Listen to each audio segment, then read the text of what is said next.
Fake video বানানো বা ডিফেক video বানানো, ভুয়া ফটো কার্ড বানানো, এ ধরনের কাজগুলো।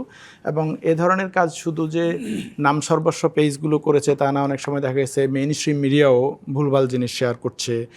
ফটো কার্ড, বিশেষ করে ফটো কার্ডের যে নিউজ বা রাজনীতি, এটা হয়েছে নেতাদের ব্যাপারে, রাজনৈতিক দলের ব্যাপারে, বা আমরা যেটা বলি অফলাইনের কাদা ছোঁয়াছুড়িকে অনলাইনে নিয়ে গেছে। ডক্টর শিবির আহমদ, ডিজিটাল মাধ্যম এই মুহূর্তে খুবই গুরুত্বপূর্ণ। আপনি নিজে যেহেতু একজন শিক্ষক, ডিজিটাল মাধ্যমে আসলে এই মুহূর্তে ছাত্রছাত্রীদের লেখাপড়াটাও খুব গুরুত্বপূর্ণ। সেটি ছাড়া এখন আমরা হয়তো একাডেমিক জায়গাটিতেও দাঁড়ানোর সুযোগ নেই। কিন্তু এবারে নির্বাচনে আমরা যদি দেখি, বাংলাদেশের ইতিহাসে প্রথমবারের মতো নির্বাচনী প্রচারণার মাঠে সবচেয়ে বেশি যেটি প্রভাব ফেলেছে সেটি হলো এই ডিজিটাল মাধ্যম।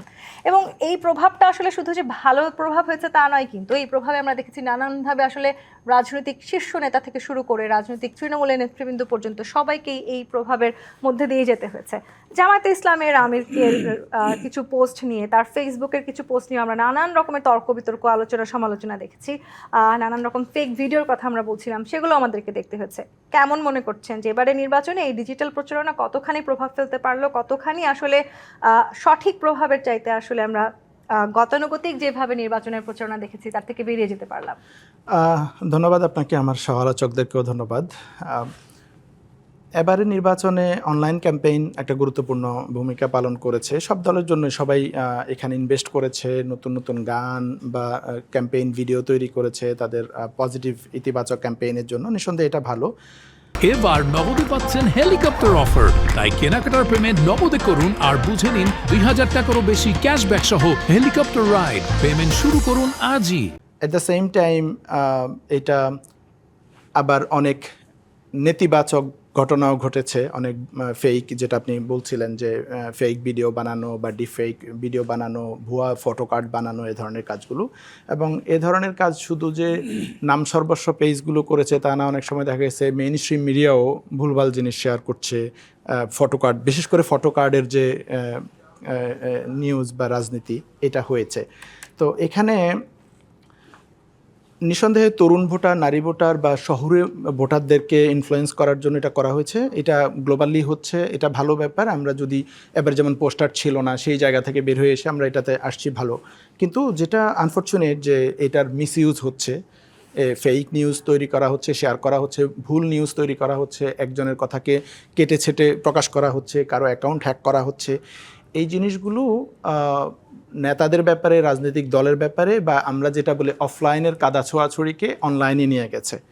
এখানে আনফর্চুনেট যেটা সবচেয়ে, সেটা হচ্ছে যে ধরেন এই যে একটা ফেক ফটো কার্ড শেয়ার করা হলো, সেটা তারেক রহমানের ব্যাপারে হোক বা শফিকুর রহমানের ব্যাপারে হোক, যার ব্যাপারেই হোক, এইটা নেটিজেনরা কিন্তু কিছু না কিছু বুঝে জিনিসগুলো, বিশেষ করে তরুণরা, যে এটা ফেক না, বা এটা থেকে বানানো, খুঁজে বের করে ফেলে। আনফর্চুনেট হচ্ছে যেটা, যে একটা ফেক, ধরেন শফিকুর রহমান সাহেবের আইডি হ্যাক করা হলো, সেখান থেকে একটা ফালতু পোস্ট দেওয়া হলো, এবং সেটার সাথে সাথে তারা আবার এই জানিয়ে দিল যে আমাদের আইডি কন্ট্রোলের বাইরে চলে গেছিলো, এই ধরনের পোস্ট আসছে, সেটা নিয়ে তারা সংবাদ সম্মেলন করেছে। পরবর্তীতে একজনকে অ্যারেস্টও করা হয়েছিল আইনশৃঙ্খলা বাহিনীর মাধ্যমে।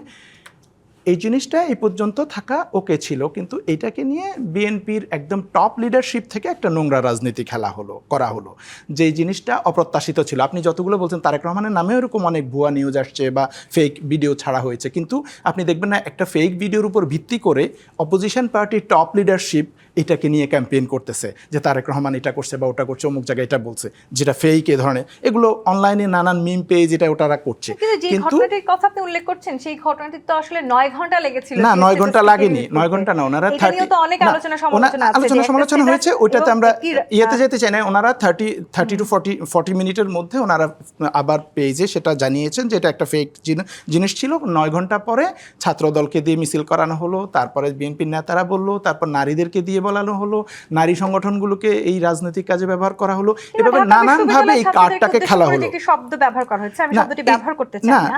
এই শব্দগুলোই বা আসলে কেন সামাজিক এই জিনিসটাই আমি বলছি। আমরা যখন এই নানান নেতিবাচক জিনিস সোশ্যাল মিডিয়ায় আসছে, কিন্তু আমাদের লিডারশিপের জায়গা থেকে আমাদের দায়িত্ব কি? দায়িত্ব হচ্ছে যে এই জিনিসগুলোকে আমরা ডিজোন করব, এই জিনিসগুলোর বিপক্ষে আমরা বলবো, এই জিনিসগুলোকে আমরা ক্রিটিসাইজ করব।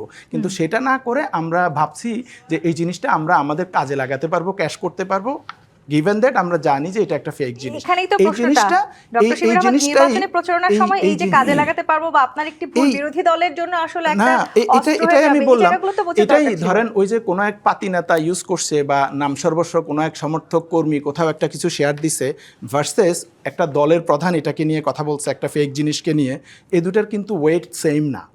তো এই জায়গাটায় আমি বলছি এই ডিস্টিংশনটা আমি দেখিনি বিএনপি নেতাদের মধ্যে এই কেসে। ছোটোখাটো নেতারা বলছে, আমি বলছি না যে জামাতের লোকেরাও ফেক নিউজ ছড়ায় নাই, ছড়াইছে হয়তো, কিন্তু আমি জামাতের টপ লিডারশিপকে এরকম দেখিনি যে তারেক রহমান বা অন্য কোনো নেতাদেরকে নিয়ে এরকম একটা ফেক নিউজ নিয়ে এ ধরনের ক্যাম্পেইন করতেছে।